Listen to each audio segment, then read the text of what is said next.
Hello everyone, আসসালামু আলাইকুম। Welcome to my channel আমার শখ। আশা করি আপনারা অনেক বেশি ভালো আছেন। আজ আমি ঈদের স্পেশাল একটা রেসিপি নিয়ে হাজির হয়েছি।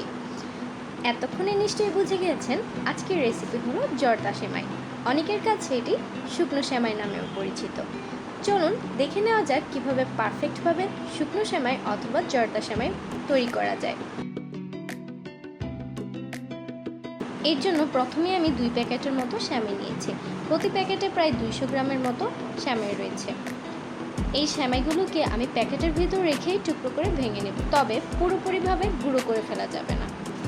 এই তো আমার টুকরো করে নেওয়া হয়ে গিয়েছে। আপনারা নিশ্চয়ই দেখে বুঝতে পারছেন পুরোপুরি গুঁড়ো করিনি, প্রায় 1 থেকে 2 ইঞ্চির মতো লম্বা করে রেখেছি। এখন চলে যাচ্ছি মেইন প্রসেসিংয়ে। প্রথমে কড়াইয়ে 2 টেবিল স্পুনের মতো ঘি এবং 3 টেবিল স্পুনের মতো তেল একসাথে মিক্স করে গরম করে নিয়েছি। তবে এই ক্ষেত্রে আপনারা শুধুমাত্র তেল অথবা ঘি দিয়েও সেমাইটা ভেজে নিতে পারেন। তেল হালকা গরম হয়ে আসলে দিয়ে দিচ্ছি কয়েক টুকরা দারুচিনি এবং তেজপাতা আর ইচ্ছে মতো কিছু চীনাবাদাম। এগুলো কিছুক্ষণ ভেজে দিয়ে নিব আগে থেকে টুকরো করে রাখা সেমাই। আপনারা চাইলে সেমাইগুলো শুধুমাত্র ঘিয়ের মাধ্যমেও ভাজতে পারেন অথবা তেল দিয়েও ভাজতে পারেন, তবে ঘি দিয়ে ভাজলে সেমাইয়ের টেস্ট খুব ভালো পাওয়া যায়।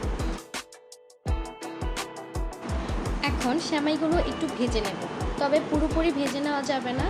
যখন অল্প কালার চেঞ্জ হয়ে আসবে এবং সুন্দর একটা অ্যারোমা পাওয়া যাবে, ঠিক ততক্ষণ পর্যন্ত ভেজে নেব।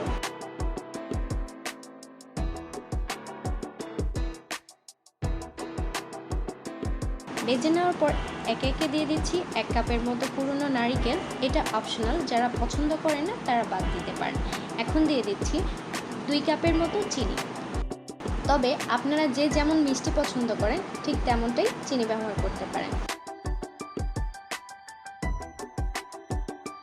সবগুলো একত্রে মিক্স করে দিয়ে দিচ্ছি 3 কাপের মতো লিকুইড দুধ।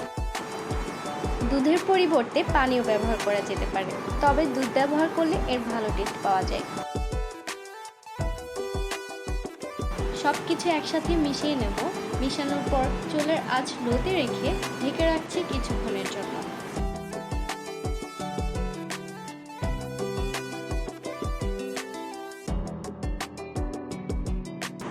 ঢাকনা খুলে 1-2 বার চামচের সাহায্যে নেড়ে তুলে নেব পরিবেশন করার জন্য।